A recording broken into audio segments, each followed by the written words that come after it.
All right, buckle up because today we're diving deep into the Cuban Missile Crisis.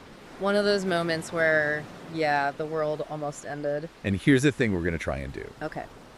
We're going to unravel this whole event Mm. using just one YouTube video as our source.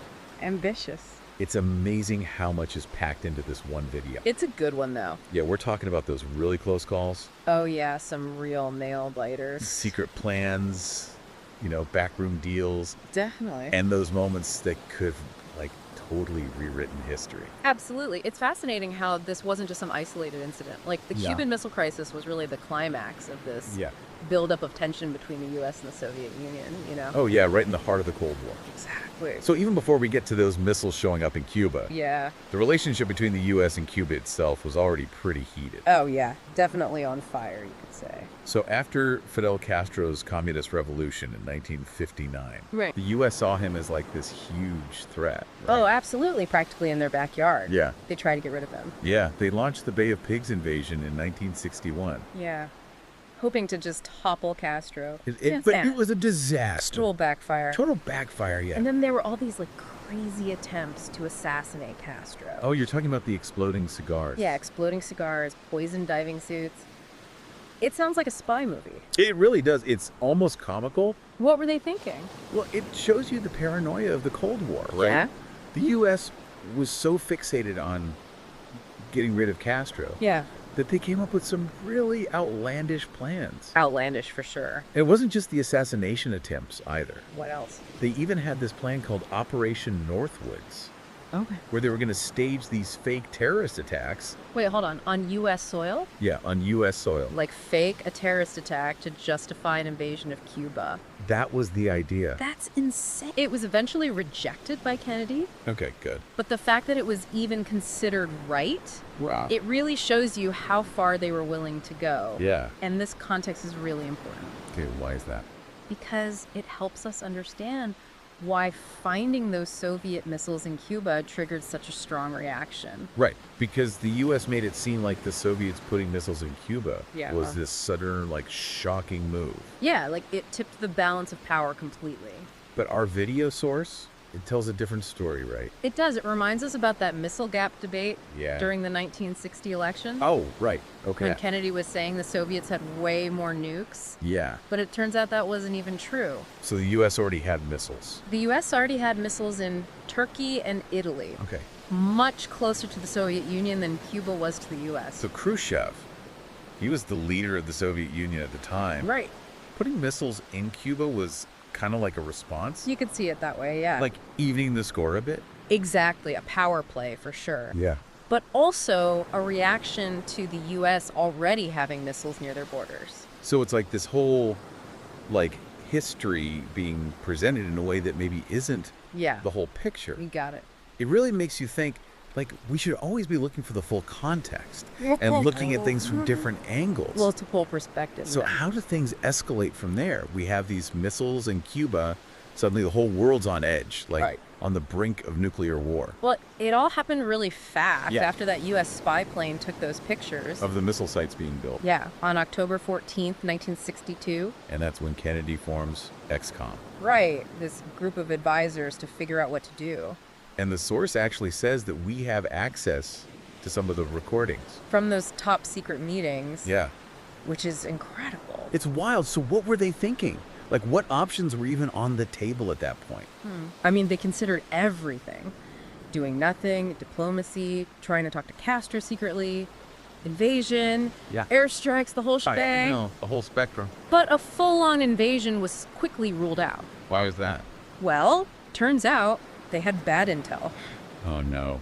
They underestimated the number of Soviet troops in Cuba. Oh, wow.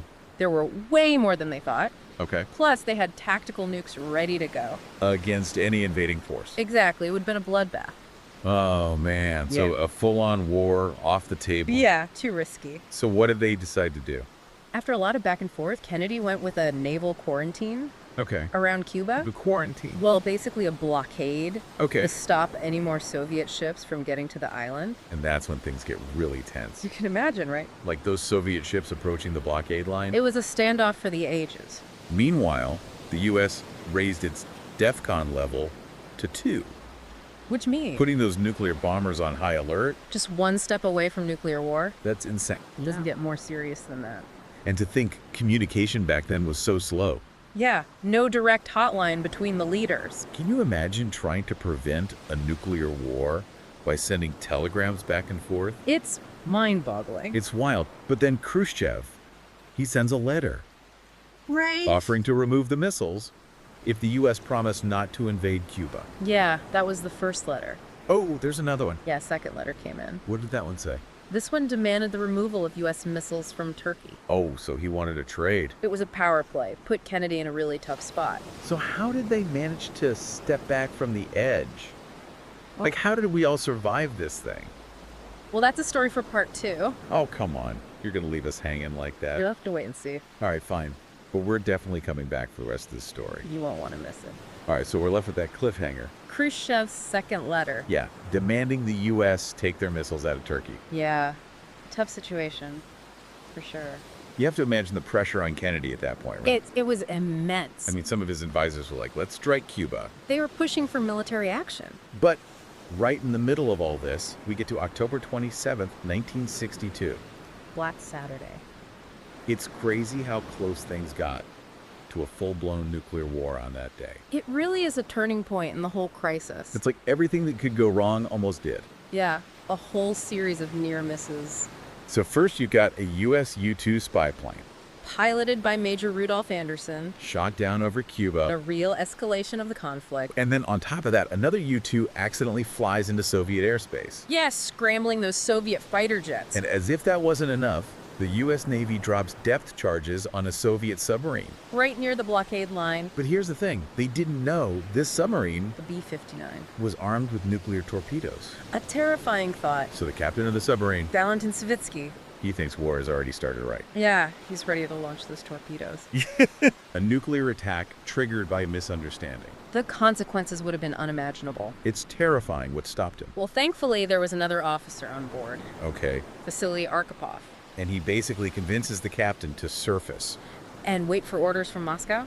Like in that moment, Arkhipov might have saved the world. He very well may have. It's crazy how much can depend on the actions of just one person. Yeah, individual decisions having global consequences. And our source even quotes Arthur Schlesinger Jr., One of Kennedy's advisors. calling Black Saturday the most dangerous moment in human history. He wasn't exaggerating. It really puts into perspective how fragile peace was during the Cold War. Absolutely walking on a tightrope. So after Black Saturday, with everyone holding their breath, Yeah, the tension was palpable. how did they actually manage to de-escalate the situation? Well, it was a combination of things. Okay. You had the public diplomacy, and then some very secret backchannel negotiations. So Kennedy, in a public address, agrees not to invade Cuba. Which addressed Khrushchev's first letter, Right. But what about that second letter? the one demanding the removal of U.S. missiles from Turkey? That's where the secret talks came in. Right. The U.S. agreed to remove those missiles. Really? But they kept it quiet. Okay, so as not to look weak. Exactly. They had to maintain a certain image. So it was like a win-win, Yeah, a compromise reached behind closed doors. but it worked. It did. The Soviets started dismantling those missile sites in Cuba. And taking those missiles out. Yeah, the reconnaissance photos confirmed it. So the crisis was officially over. The world breathed a sigh of relief. But the story doesn't end there, right? No, there's more to it. What happened after everything calmed down? Well, one of the biggest outcomes was the creation of a direct hotline, Washington and Moscow. So they could actually talk to each other? Exactly. They realized they needed a better way to communicate. Makes sense after relying on telegrams and stuff. Slow and easily misunderstood. So the hotline was a big step. Yeah, in reducing the risk of future miscommunication and escalation. It's amazing how, even after all that, Right. the Cold War just kept going. The Cuban Missile Crisis was a wake-up call, Yeah. but it didn't fundamentally change the dynamics of the Cold War. Yeah, those tensions were still there. Yeah, the ideological conflict, the arms race. It all continued. Right. And what about Kennedy and Khrushchev? What happened to them? Well, Kennedy's reputation was definitely enhanced. Yeah, seen as a strong leader. Decisive and calm under pressure. Khrushchev, on the other hand. He was seen as having backed down, Oh, which ultimately contributed to his removal from power a couple years later. It's kind of tragic. You know, How so? Both leaders had stared into the abyss. Right, the potential for total destruction. They understood the need for restraint, and yet Yeah. they're both gone within a few years. Kennedy assassinated, Khrushchev ousted. It makes you wonder how things might have played out. If they'd stayed in power. Yeah, it's a big what if. A question for the history books. Okay, so we've covered the lead up to the crisis, the standoff, the near misses of Black Saturday. And the resolution. What's it all mean? Like, what are the key takeaways from all this? Well, it highlights the dangers of miscalculation and miscommunication. Especially when you're dealing with nukes. Right. The stakes couldn't be higher. And it also shows how important diplomacy is. Yeah, finding ways to de-escalate tense situations. And I think it reminds us that sometimes it takes a bit of luck and the courage of individuals like Vasily Arkhipov Absolutely a testament to human agency. to pull us back from the brink. Right. But luck alone isn't enough. We also need to recognize the threat, Yeah, awareness is crucial. open communication, Essential. and a willingness to find solutions that work for everyone. Solutions that benefit all parties involved. You know, it's just incredible how this one event, the Cuban Missile Crisis, it still feels so relevant today. Oh, absolutely. It's like a cautionary tale from history. It really is. Yeah. So if we connect this back to the bigger picture, what can we actually learn from this and apply to the world today? Well, I think one of the biggest takeaways is how important it is to think critically Yeah. about the information that's presented to us. It's like that missile gap myth, right? Exactly. We're always bombarded with these narratives that might not be the whole story. It's a good reminder to question what we hear. Yeah, and look for different perspectives. Absolutely. It's like we should all be doing our own deep dives. I like that analogy. Be informed, be engaged. You got it. And on a larger scale, I think the crisis really shows us how vital diplomacy is. Right. Finding common ground, even with people we might consider enemies. Yeah. Those adversaries. It's hopeful that the U.S. and the Soviet Union, despite all their differences and the insane pressure they were under, Yeah. they were able to step back from the brink. It offers a glimmer of hope, for sure. It shows that even when things feel impossible, finding a peaceful solution is always worth fighting for. It's a powerful message. And remember that hotline they set up? Oh, after the crisis? Yeah, that was a huge step towards better communication. Absolutely. It's like a reminder of how important open dialogue is. To prevent those misunderstandings? Yeah, and to build trust. It's essential. It feels like we've come a long way since 1962. In some ways, yeah. But are we really any better equipped to handle a crisis like this today? That's the question, isn't it? I mean, we have even more nuclear-armed countries now. It's a more complex world, for sure. So much more complicated. And the threats have evolved, Yeah.